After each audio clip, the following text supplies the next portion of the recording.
Hi, hello, ನಮಸ್ತೆ. ನನ್ನ YouTube channel coastal ಕಾಸ್ಟ್‌ಗೆ ಎಲ್ರಿಗೂ ಸ್ವಾಗತ. ಸೊ, ನನ್ನ ಯೂಟ್ಯೂಬ್ ಚಾನಲ್‌ಗೆ ಇನ್ನು ಯಾರು ಸಬ್ಸ್ಕ್ರೈಬ್ ಆಗಿಲ್ವೋ ದಯವಿಟ್ಟು ಸಬ್ಸ್ಕ್ರೈಬ್ ಆಗಿ.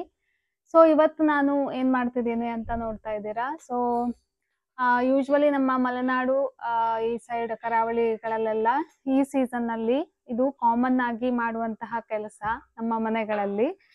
ಸೊ ಏನಂದ್ರೆ ಅಡಕೆ ಸುಲಿಸ್ತೀವಲ್ಲ, ಅಡಕೆ ಈ ಕೊಯ್ಲು ಒಂದೆರಡು ಸಲ, ವರ್ಷಕ್ಕೆ 2 ಸಲ ಕೊಯ್ಲು ಮಾಡಿಸ್ತೀವಿ.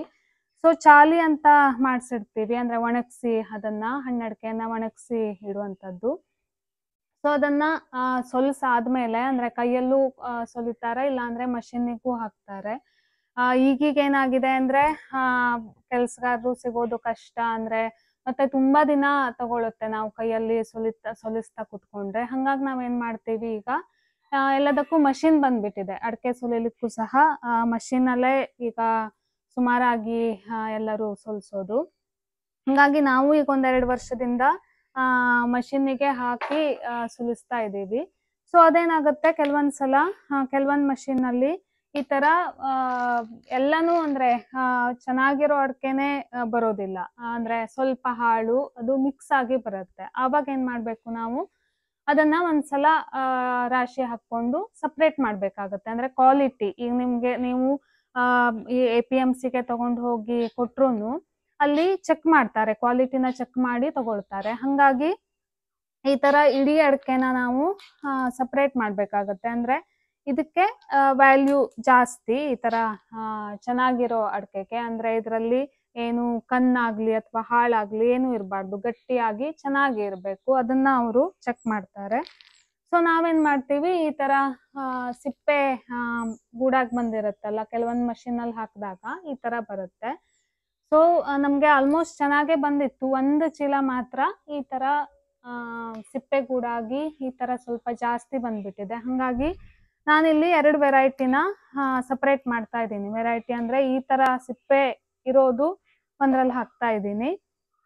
ಹಾಗೇನೆ ಹಾಳಡ್ಕೆ ಅಂದ್ರೆ ಪೊಳ್ಳಡ್ಕೆ ಅಂತ ಹೇಳ್ತೀವಲ್ಲ, ಈ ತರ ದೊಡ್ಡ ದೊಡ್ಡ ಕಣ್ಣು ಬಿದ್ದಿರತ್ತೆ, ಅಥವಾ ಅರ್ಧ ಅಂದ್ರೆ ಅದ್ರ ಒಳಗಡೆ ಒಂಥರ ಚೆನ್ನಾಗಿರೋದಿಲ್ಲ, ಪೊಳ್ಳು ತರ ಬಂದ್ಬಿಡತ್ತೆ.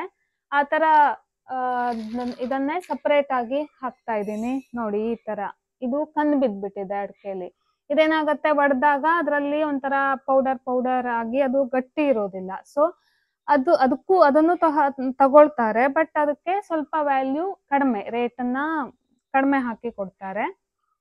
ಸೊ ಎಲ್ಲಾ ಅಡಕೆದಕ್ಕೂ ಸಹ ರೇಟ್ ಇದೆ, ಬಟ್ ಅದು ಸ್ವಲ್ಪ ವೇರಿ ಆಗತ್ತೆ. ಚೆನ್ನಾಗಿರೋ ಅಡಕೆಗೆ ವ್ಯಾಲ್ಯೂ ಜಾಸ್ತಿ, ಬಟ್ ಈ ತರ ಹಾಳಡಕೆ, ಈ ತರ ಕಟ್ ಪೀಸಸ್ಸು, ಇದಕ್ಕೆಲ್ಲ ಅವರು ಅಂದ್ರೆ ಯೂಶ್ವಲಿ ನಾವು ಸುಪಾರಿ ಎಲ್ಲ ಬರುತ್ತಲ್ಲ, ಅಂದ್ರೆ ಅಡಕೆ ಪುಡಿ ಎಲ್ಲ ಬರುತ್ತಲ್ಲ, ಅದಕ್ಕೆಲ್ಲ ಅವರು ಈ ತರ ಕಟ್ ಪೀಸಸ್ ಅನ್ನ ತಗೊಳ್ತಾರೆ. ಸೊ ಸೀಸನ್ ಅಲ್ಲಿ ನಮ್ಗೆ ಈ ತರ ಮನೇಲಿ ಬೋರ್ ಆಗ್ತಾ ಇರತ್ತೆ. ಹಂಗಾಗಿ ಒಂದ್ ಸ್ವಲ್ಪ ಮಧ್ಯಾಹ್ನ ಅಥವಾ ಬೆಳಗಿನ ಟೈಮ್ ಇದ್ದಾಗ ಈ ತರ ಕುತ್ಕೊಂಡು ಅಡಕೆಯನ್ನ ಆರಿಸಿ ಸಪ್ರೇಟ್ ಮಾಡಿ ಅದನ್ನ ಚೀಲದಲ್ಲಿ ಸ್ಟೋರ್ ಮಾಡಿರ್ತೀವಿ. ಸೊ ಅಡಕೆ ಚೆನ್ನಾಗಿ ರೇಟ್ ಬಂದಿದೆ ಅಂದಾಗ ಅದನ್ನ ಮಾರಾಟ ಮಾಡ್ಬೋದು. ಸೊ ನನ್ನ ಇವತ್ತಿನ ಕೆಲಸ ಇದು. ಸೊ ಮಾವಿನಕಾಯನ್ನ ಕೊಯ್ಸಿಟ್ಟಿದ್ದೀವಿ. ಅಂದ್ರೆ ನಾನು ನನ್ನ ಒಂದು ಬ್ಲಾಗ್ ಅಲ್ಲಿ ತೋರಿಸಿದ್ದೆ, ಈ ತರ ನಾವು ಉಪ್ಪು ನೀರಲ್ಲಿ ಸ್ಟೋರ್ ಮಾಡ್ಕೊಂಡು ಕೊರ್ಸ್ಗಾಯಿ ಗೊಜ್ಜು ಅಂತ ಮಾಡ್ತೀವಿ, ಅದನ್ನ ವರ್ಷ ಪೂರ್ತಿ ನಾವು ತಿನ್ಬಹುದು ಅಂತ. ಸೊ ನಮ್ಮ ಮರಕ್ಕೆ ತುಂಬಾ ಬರುತ್ತೆ, ಹಂಗಾಗಿ ಈ ತರ ಮೀಡಿಯಂ ಸೈಜಿಂದು ಒಂದಿಷ್ಟು ಮಾವಿನಕಾಯನ್ನ ಕೊಯ್ಸಿ ಅದನ್ನ ಉಪ್ಪು ನೀರಲ್ಲಿ ಸ್ಟೋರ್ ಮಾಡಿಡ್ತೀವಿ. ಹಂಗೆ ಸ್ಟೋರ್ ಮಾಡ್ಕೊಳ್ಳೋದ್ರಿಂದ ನಮಗೆ ಮಳೆಗಾಲದಲ್ಲಿ ಯಾವಾಗ ಬೇಕಾದ್ರೂ ಗೊಜ್ಜು ಮಾಡ್ಕೊಂಡು ತಿನ್ಬಹುದು. ಸೊ ಹುಳಿ ಇರುತ್ತೆ ಇದು ಗೊಜ್ಜು, ತಂಬಳಿ, ಇದಕ್ಕೆಲ್ಲದಕ್ಕೂ, ಅಪ್ಪೆ ಹುಳಿ ಎಲ್ಲದಕ್ಕೂ ತುಂಬಾ ಟೇಸ್ಟಿ ಆಗಿರುತ್ತೆ. ಸೊ ಈ ತರ ಸಮ್ಮರ್ ಬಂತಂದ್ರೆ ನಮ್ಗೆ ಈ ತರ ಪ್ರಿಪ್ರೇಷನ್ ಮಾಡ್ಕೊಳ್ಳೋದೇ ಕೆಲಸ. ಅತ್ತೆನೇ ಆಲ್ಮೋಸ್ಟ್ ಎಲ್ಲ ಮಾಡಿಡ್ತಾರೆ ಈ ತರ ಎಲ್ಲ ಸಮ್ಮರಿಗೆ, ಅಂದ್ರೆ ಮಳೆಗಾಲಕ್ಕೆ ಅಂತ ಒಂದಿಷ್ಟು ಪ್ರಿಪ್ರೇಷನ್ಸು.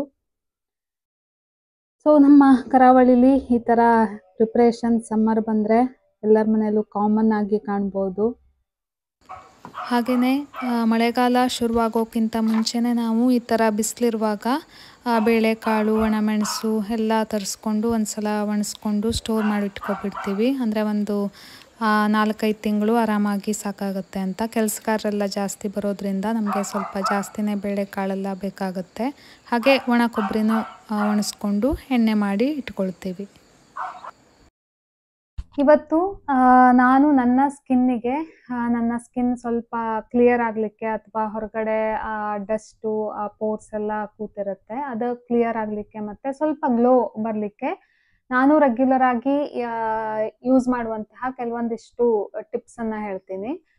ಅಂದರೆ ನಾನು ರೆಗ್ಯುಲರ್ ಆಗೇನು ತುಂಬ ಸ್ಕಿನ್ ಕೇರು ಆ ಥರ ಏನು ಫಾಲೋ ಮಾಡೋದಿಲ್ಲ. ಬಟ್ ಅಪರೂಪಕ್ಕೊಂದ್ಸಲ ಏನೋ ಡಲ್ ಅನ್ನಿಸ್ತಾ ಇದೆ ಅಥವಾ ಸಣ್ಣ ಪುಟ್ಟ ಬ್ಲ್ಯಾಕ್ ಹೆಡ್ಸು ಪಿಂಪಲ್ಸ್ ಈ ಥರ ಬರ್ತಾ ಇದೆ ಅನ್ನುವಾಗ ಒಂದೊಂದು ಸಲ ಮಾಡ್ತಾ ಇರ್ತೀನಿ. ಎಲ್ಲಾದರೂ ಆ ಥರ ಟಿಪ್ಸನ್ನು ಯೂಸ್ ಮಾಡ್ತಾ ಇರ್ತೀನಿ. ಏನಂದರೆ ಫಸ್ಟು ಸ್ಕಿನ್ನು ನಾವು ರೆಗ್ಯುಲರ್ ಆಗಿ ಫೇಸ್ ವಾಶ್ ಮಾಡ್ತಾ ಇರಬೇಕು. ಅಂದರೆ ಎಲ್ಲಾದರೂ ಹೊರಗಡೆ ಹೋಗಿ ಬಂದ ತಕ್ಷಣ ಅಂತೂ ಏನಾದರೂ ಹೊರಗಡೆ ಹೋಗಬೇಕಿದ್ರೆ ನಾವು ಮುಖಕ್ಕೆ ಏನಾದರೂ ಕ್ರೀಮ್ ಅಥವಾ ಫೌಂಡೇಶನ್ ಆ ಥರ ಅಪ್ಲೈ ಮಾಡಿರ್ತೀವಿ. ಸೊ ನೀವು ಹೊರಗಡೆ ಹೋಗಿ ಬಂದ ತಕ್ಷಣ ಫೇಸನ್ನು ಫುಲ್ ನೀವು ರೆಗ್ಯುಲರ್ ಆಗಿ ವಾಶ್ ಅಂದರೆ ಯೂಸ್ ಮಾಡುವಂತಹ ಫೇಸ್ ವಾಶನ್ನು ಹಾಕಿ ಒಂದ್ಸಲ ಚೆನ್ನಾಗಿ ತೊಳೆದು ಹಾಗೆ ಇರಬೇಕು. ಮತ್ತು ಮಲಗುವಾಗ ಮೇನ್ ಆಗಿ ಯಾವುದೇ ಥರದ ಪ್ರಾಡಕ್ಟ್ಸನ್ನು ಯೂಸ್ ಮಾಡದೇಗಿರೋದೇ ಬೆಟರು. ಯಾಕೆಂದರೆ ತುಂಬ ಜನ ನೈಟ್ ಕ್ರೀಮ್ ಅಂತೆಲ್ಲ ಯೂಸ್ ಮಾಡ್ತಾರೆ. ಅದು ಅವರಿಗೆ ವರ್ಕ್ ಆದರೆ ಯೂಸ್ ಮಾಡ್ಬೋದು. ನಾನು ಯಾವುದೇ ಥರದ ಆ ಥರ ಎಲ್ಲ ಏನೂ ಹಚ್ಚೋದಿಲ್ಲ. ಹಾಗೆಯೇ ನಾನು ಮುಖ ತೊಳ್ಕೊಂಡು ಮಲ್ಗೋದು. ಮತ್ತು ಸಾಕಷ್ಟು ನೀರು ಬೇಕು ಬಾಡಿಗೆ. ಅಂದರೆ ನಮ್ಮ ಸ್ಕಿನ್ ಮೇನ್ ಆಗಿ ಡ್ರೈ ಆಗೋದಕ್ಕೆ ಡಿಹೈಡ್ರೇಷನ್ ಮೇನ್ ರೀಸನ್. ಹಾಗಾಗಿ ಒಂದಿಷ್ಟು ಆಗಾಗ ನೀರು ಕುಡಿತಾ ಇರಿ ಅಥವಾ ನೀರಿನ ಅಂಶ ಇರುವಂತಹ ಹಣ್ಣುಗಳನ್ನು ಹೆಚ್ಚು ತಿಂತಾ ಇರಿ. ವಿಟಮಿನ್ ಇ ಯೂಶ್ವಲಿ ಸ್ಕಿನ್ನಿಗೆ ತುಂಬ ಚೆನ್ನಾಗಿ ಅಂದರೆ ವರ್ಕ್ ಆಗುತ್ತೆ ಅಂತ ಹೇಳ್ತಾರೆ. ಹಾಗಾಗಿ ವಿಟಮಿನ್ ಇ ಇರುವಂತಹ ಈಗಂತೂ ಸಾಕಷ್ಟು ಕ್ರೀಮ್ಸ್ ಅದೆಲ್ಲ ಅವೈಲೇಬಲ್ ಇರುತ್ತೆ.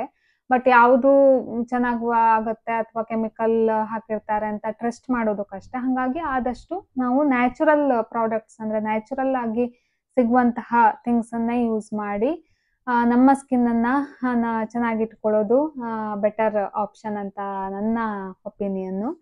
ಸೊ ನಾನು ಅಂದರೆ ಸ್ಕ್ರಬ್ ಅಂತ ಫಸ್ಟು ಫೇಸ್ ಪ್ಯಾಕ್ ಅಥವಾ ಏನಾದರೂ ನೀವು ಸ್ಕಿನ್ ಗ್ಲೋ ಬರಲಿಕ್ಕೆ ಅಂತ ಯೂಸ್ ಮಾಡ್ತೀರಲ್ವಾ. ಸೊ ಅದಕ್ಕಿಂತ ಮುಂಚೆ ನಮ್ಮ ಈ ಡೆಡ್ ಸ್ಕಿನ್ ಅಂತ ಆಗುತ್ತೆ. ಅಂದರೆ ನಾವು ಯೂಶ್ವಲಿ ನಮಗೆ ಗೊತ್ತಿರಲ್ಲ ಒಳಗಡೆ ಇದ್ರೂ ಒಂದಿಷ್ಟು ಧೂಳು ಆ ಥರ ಎಲ್ಲ ಕೂತಿರುತ್ತೆ. ಹಾಗಾಗಿ ಆ ಡೆಡ್ ಸೆಲ್ಸನ್ನು ಹೋಗಿಸ್ಲಿಕ್ಕೆ ನಾವು ಸ್ಕ್ರಬ್ ಅಂತ ಯೂಸ್ ಮಾಡ್ತೀವಿ. ಸೊ ನಾನು ಮನೆಯಲ್ಲೇ ಯೂಸ್ ಮಾಡೋದಂದರೆ 2 ಇಂಗ್ರೀಡಿಯೆಂಟ್ಸನ್ನು ಯೂಸ್ ಮಾಡ್ತೀನಿ. ಟೊಮೆಟೊ ಹಾಗೆಯೇ ಸಕ್ಕರೆ. ಕೆಲವೊಂದರು ಕಾಫಿ ಪೌಡರ್ ಸಕ್ಕರೆನೂ ಯೂಸ್ ಮಾಡ್ತಾರೆ. ನಾನು ಟೊಮೆಟೊ ಒಂದು ಸ್ವಲ್ಪ ನೀವು ಜೇನುತುಪ್ಪ ಹನಿನೂ ಅಪ್ಲೈ ಮಾಡ್ಕೋಬೋದು. ಹಾಗೆಯೇ ಈ ಥರ ಚೆನ್ನಾಗಿ ಈ ಥರ ಸಕ್ಕರೆಯನ್ನು ಹಾಕ್ಕೊಂಡು ಮುಖಕ್ಕೆ ರಬ್ ಮಾಡಿ. ಅಂದರೆ ಚೆನ್ನಾಗಿ ಸ್ಕಿನ್ನಿಗೆ ಈ ಥರ ರಬ್ ಮಾಡಬೇಕು.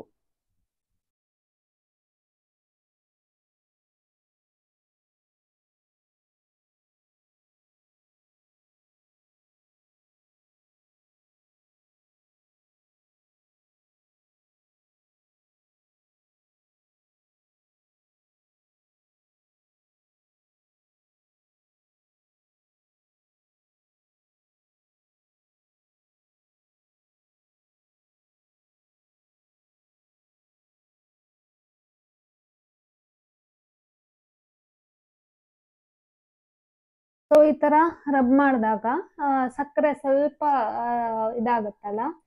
ಹಾಗೆಯೇ ಅಕ್ಕಿ ಹಿಟ್ಟು ಮೊಸರು ಕೂಡ ಯೂಸ್ ಮಾಡ್ಬೋದು. ನಾನು ಸಾಕಷ್ಟು ಸಲ ಅದನ್ನು ಯೂಸ್ ಮಾಡಿದ್ದೀನಿ ಅಕ್ಕಿ ಹಿಟ್ಟಿಗೆ. ಅಂದರೆ ಸ್ವಲ್ಪ ತರ್ತರಿ ಆಗಿರುತ್ತೆ. ಹಾಗಾಗಿ ಅದಕ್ಕೆ ಸ್ವಲ್ಪ ಗಟ್ಟಿ ಮೊಸರನ್ನ ಹಾಕಿ ಪೇಸ್ಟ್ ಮಾಡಿಕೊಂಡು ಈ ಥರನೇ ಸೇಮ್ ಈ ಥರ ರಬ್ ಮಾಡಬೇಕು.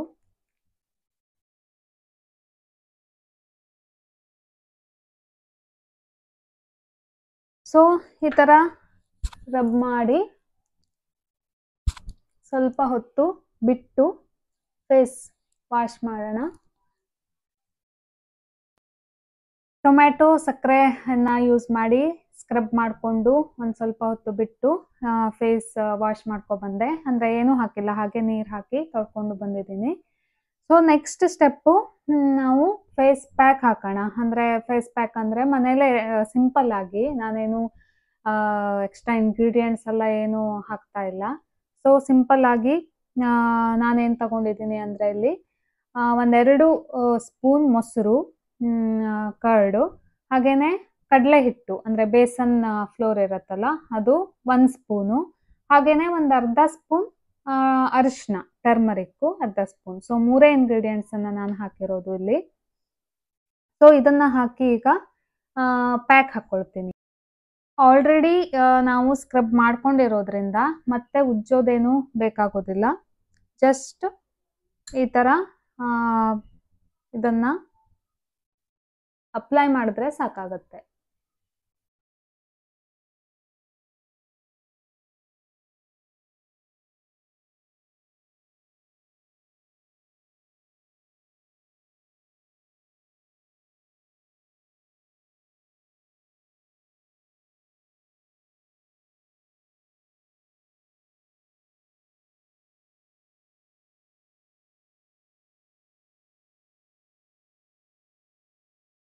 ಸೊ ಆಲ್ಮೋಸ್ಟ್ ಮುಗಿತಾ ಬಂತು.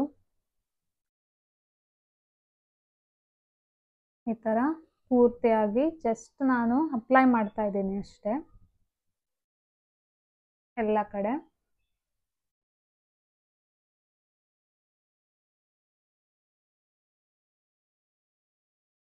ಸೊ ಮುಗೀತು. ಈಗ ಪ್ಯಾಕ್ ಹಾಕ್ಕೊಂಡು ಒಂದು 10 to 15 ಮಿನಿಟ್ಸ್ ಹಾಗೆ ಬಿಡೋಣ. ಆಮೇಲೆ ವಾಟರ್ ಹಾಕಿ ಜಸ್ಟ್ ಫೇಸ್ ವಾಶ್ ಮಾಡಿದ್ರೆ ಸಾಕಾಗುತ್ತೆ.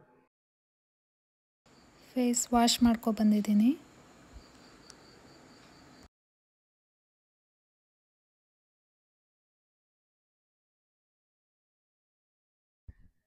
ಹಾಗೆ ನಾರ್ಮಲ್ ನೀರನ್ನು ಹಾಕಿ ಫೇಸು ವಾಶ್ ಮಾಡ್ಕೊಬಂದಿದ್ದೀನಿ. ಸೊ ಡಿಫ್ರೆನ್ಸ್ ಗೊತ್ತಾಗುತ್ತೆ ಅಂದ್ಕೊಂಡಿದ್ದೀನಿ, ಯಾಕೆಂದರೆ ಸ್ವಲ್ಪ ಬ್ರೈಟ್ ಅನ್ನಿಸ್ತಾ ಇದೆ ಸ್ಕಿನ್ನು. ಈ ರೀತಿ ನಾವು ಸ್ಕ್ರಬ್ಬನ್ನು ಫಸ್ಟು ಹಾಕಿ ಆಮೇಲೆ ಫೇಸ್ ಪ್ಯಾಕನ್ನು ಹಾಕಿ ಮುಖ ತೊಳೆಯೋದ್ರಿಂದ ಒಂಥರ ಗ್ಲೋ ಅನಿಸುತ್ತೆ, ಅಂದರೆ ಬ್ರೈಟ್ ಅನಿಸುತ್ತೆ ಸ್ಕಿನ್ ಎಲ್ಲ, ಆಮೇಲೆ ಸ್ವಲ್ಪ ಸಾಫ್ಟ್ ಅನಿಸುತ್ತೆ. ಸೊ ಸ್ಕ್ರಬ್ಬನ್ನು ಫಸ್ಟ್ ಯೂಸ್ ಮಾಡೋದ್ರಿಂದ ನಮ್ಮ ಫೇಸಲ್ಲಿದ್ದ ಸ್ಕಿನ್ನಲ್ಲಿದ್ದ ಡೆಡ್ ಸ್ಕಿನ್ ಎಲ್ಲ ಹೋಗಿ, ಅಂದರೆ ಸ್ವಲ್ಪ ಪೋರ್ಸ್ ಎಲ್ಲ ಓಪನ್ ಆಗೋದ್ರಿಂದ, ನಾವು ಸ್ಕ್ರಬ್ ಮಾಡಿ ಓಪನ್ ಆಗೋದ್ರಿಂದ ನೆಕ್ಸ್ಟ್ ಫೇಸ್ ಪ್ಯಾಕ್ ಹಾಕ್ತೀವಲ್ಲ ಆವಾಗ ನಾವು ಏನು ಯೂಸ್ ಮಾಡಿರ್ತೀವೋ, ಅಂದರೆ ಮೊಸರು ಅಥವಾ ಅರಿಶಿನ, ಅದರಲ್ಲಿರುವಂತಹ ಒಂದು ಏನು ಒಳ್ಳೆ ಪ್ರಾಪರ್ಟೀಸು ಅದು ಆ ಪೋರ್ಸ್ ಒಳಗಡೆ ಹೋಗಿ ಅದು ಸ್ಕಿನ್ನಿಗೆ ಸ್ಮೂತ್ನೆಸ್ಸನ್ನು ಕೊಡುತ್ತೆ. ಹಾಗಾಗಿ ನಾವು ಫಸ್ಟು ಸ್ಕ್ರಬ್ಬನ್ನು ಯೂಸ್ ಮಾಡಿ ಆಮೇಲೆ ಫೇಸ್ ಪ್ಯಾಕ್ ಹಾಕಿದ್ರೆ ಬೆಟರ್ ರಿಸಲ್ಟ್ ಕೊಡುತ್ತೆ. ಹಾಗಾಗಿ ಈ ಸ್ಟೆಪ್ಸನ್ನು ಫಾಲೋ ಮಾಡೋದು ಬೆಟರ್ ಆಪ್ಷನ್.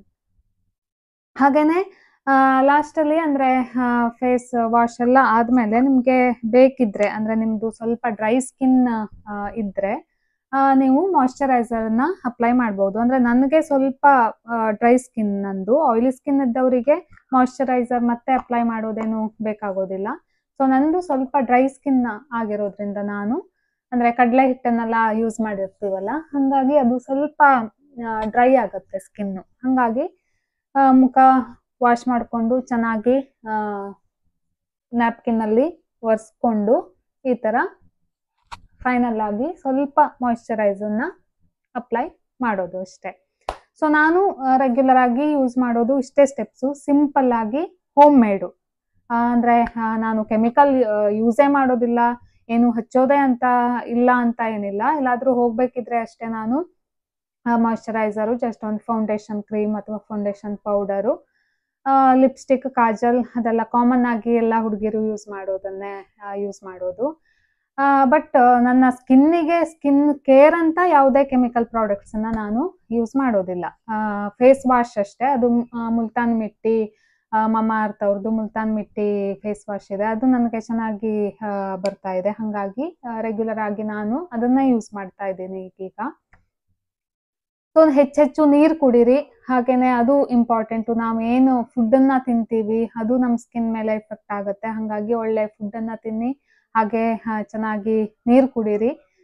ಸೊ ಇಷ್ಟಾದರೆ ಸ್ಕಿನ್ನನ್ನು ಒಂದು ಲೆವೆಲ್ಲಿಗೆ ಚೆನ್ನಾಗಿ ಇಟ್ಕೊಳ್ಬಹುದು.